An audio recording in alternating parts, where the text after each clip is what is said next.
Olá pessoal, sejam todos bem-vindos a mais um vídeo aqui no canal. Nesse vídeo vamos trazer aqui informações sobre o queridinho aí da Bolsa, MXRF11. O fundo já passou de 600 mil cotistas, ele está liderando aí com o maior número de investidores na sua base. Vamos ver todos os detalhes desse fundo aqui, através do relatório gerencial, da análise aqui do Estados Invest e tudo mais. Mas antes de a gente começar, eu gostaria de te convidar para deixar aquele apoio, aquele like.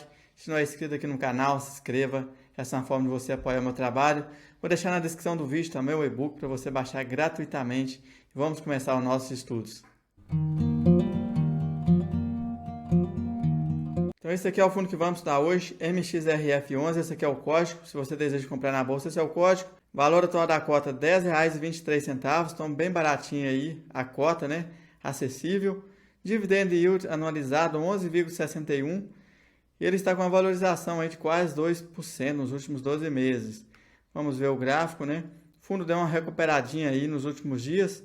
Ele estava negociando em torno de 9,50, 9,60, subiu para 10 e pouco aqui, 10,30, 10,27. E agora está 10,23. Temos aqui o valor patrimonial da cota, 10,14. Então ele está com PVP no momento de 1,01, um pouquinho acima aí do seu valor patrimonial. Ele tem 2,2 bi de patrimônio líquido. Número de cotistas, 636.373 cotistas. Esse fundo atualmente é o fundo que tem o maior número de cotistas em sua base. Temos aqui a tabela de proventos. Pode ver que o fundo ele vinha pagando menos de 10 centavos aí por cota por mês, depois subiu. E com a deflação, ele vem mantendo aqui 10 centavos ou até mais, mesmo com a deflação. Então ele vem performando muito bem aí, mesmo nesse período aí caótico para os fundos de CRI indexado à inflação. Temos aqui o comentário do gestor, ele fala que o IFIX fechou o mês em alta, né, 5,76%, muito bom, tivemos aí uma melhora do índice aí de fundos imobiliários. O PIB do Brasil cresceu acima da expectativa e a economia cresceu 1,2% em relação ao primeiro trimestre e 3,2% ante ao segundo trimestre de 2021. Então está em alta aí o crescimento aqui do Brasil. Lá nos Estados Unidos, ao contrário, o Fed está disposto a sacrificar o crescimento econômico para garantir que a inflação permaneça dentro da meta. Então o Brasil saiu na frente aí, elevando as taxas de juros, e agora estamos no final de um ciclo, sendo que a maioria dos países estão começando agora a elevação das taxas de juros. E pode haver ainda alguns meses de recessão, inclusive nos Estados Unidos, devido a essa alta da inflação. No book de crise não houve movimentações relevantes, mas há um pipeline relevante em fase de estruturação. Os books de FIIs e permutas financeiras não tiveram movimentações significativas também.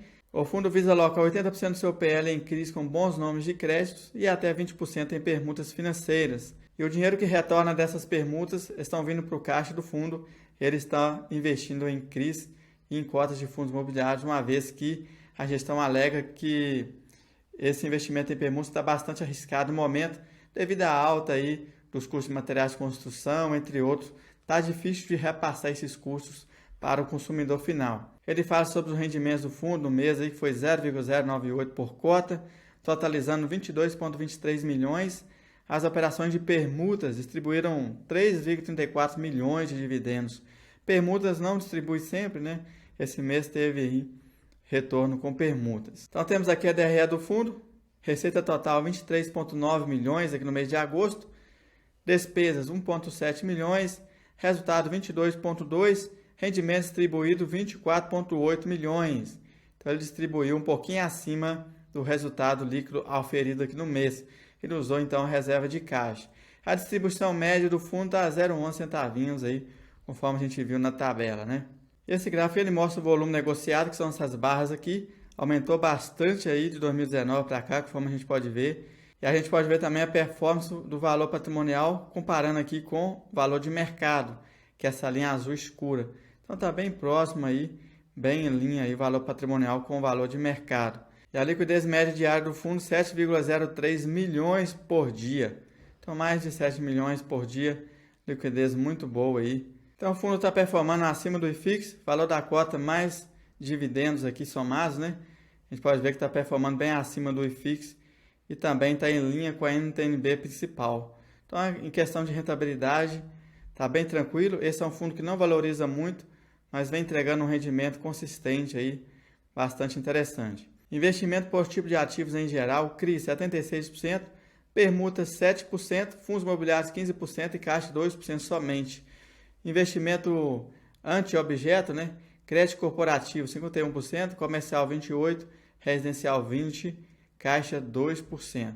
Taxa média dos ativos do portfólio, CDI mais 2,53%, né? IPCA e INCC mais 7,29%, taxa média. Então, IGPM mais 6,30%, né? Um pré a 10% aqui, está bem defasado já, né? Com essa altura aí de CDI. E uma porcentagem em 100% do CDI. Então, a maior parte aqui está em IPCA barra INCC, 58% da carteira, CDI 41%.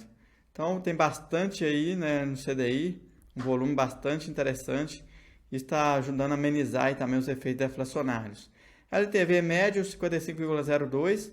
Nesse gráfico ele mostra a distribuição do portfólio por indexador e taxa média. A gente pode ver CDI mais 2,53%, 34% da carteira do fundo. Em IPCA e INCC mais 7,29%, 49% e assim sucessivamente. Então temos uma parte relevante em CDI e uma parte maior em IPCA. Fundos de investimento imobiliário, que ele mostra os fundos que ele tem em carteira. Tem um fundo de tijolo aqui de renda urbana, né? Fundo aí que loca imóveis para supermercados, redes varejistas. SPVJ 11, maior posição. Temos os outros fundos aqui, aí da carteira do fundo, fundo de logística, tudo mais aí. Temos vários fundos imobiliários já, carteira bastante grande e sempre eles vêm aportando aí nessa carteira. Indexadores dos CRIs. Então vamos dar uma olhada. Temos aqui CDI mais 44%, IPCA 54%, IGPM, pré e CDI, uma pequena parte somente. Então está quase meia a meia entre CDI e IPCA. Setores da economia. Então está aqui todos os setores. Eles colocam isso aqui todo em inglês, né?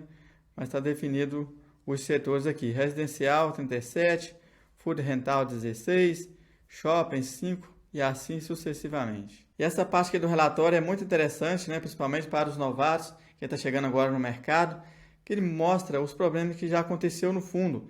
Esse é um fundo muito antigo, já passou vários perrengues aí com default e tudo mais. E aqui ele mostra as operações que deu problema no fundo, né? São operações que não geram fluxo, né, há bastante tempo e representa 0,60% do patrimônio líquido do fundo.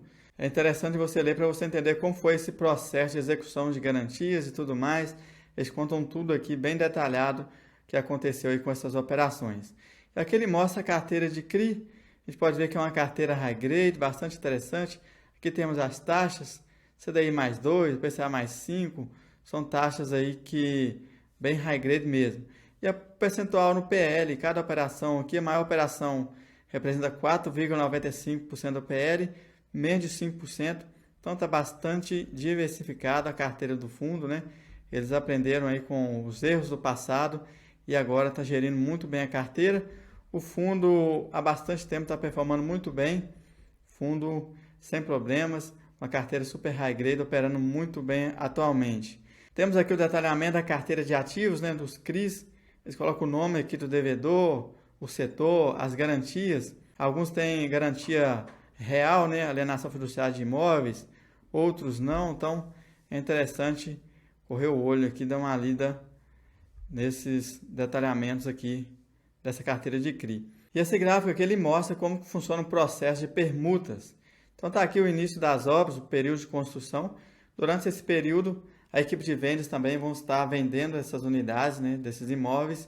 20% do fluxo vem para o fundo e após a conclusão das obras, a emissão do habite, o fundo recebe o restante do banco. Ou seja, as pessoas começam a pagar os seus imóveis e após a conclusão, quando eles recebem a chave, a dívida passa para o banco. E o banco assume a dívida daquele cliente e faz o repasse total para o fundo. Então é dessa forma que funciona a questão aí das permutas financeiras. E conforme eu já falei, há bastante tempo que eles não fazem novos investimentos.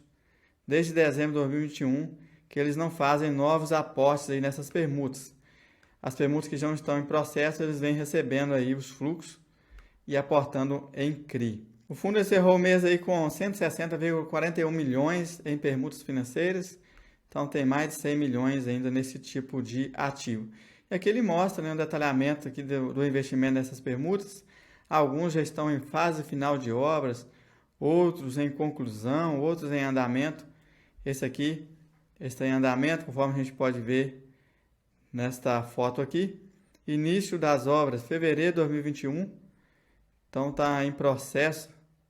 Data de entrega, abril de 2023. Então está em processo ainda de construção. Outras aqui em construção e tudo mais. Eu gostaria de saber a sua opinião, se você investe nesse ativo, pretende investir. Que você comentasse aqui abaixo o que você acha desse fundo, né? Um fundo bastante popular, os investidores gostam muito dele. Eu gostaria também de te agradecer por participar comigo até aqui. Se assistiu até aqui e não deixou o like, deixa o apoio aí e até o próximo vídeo.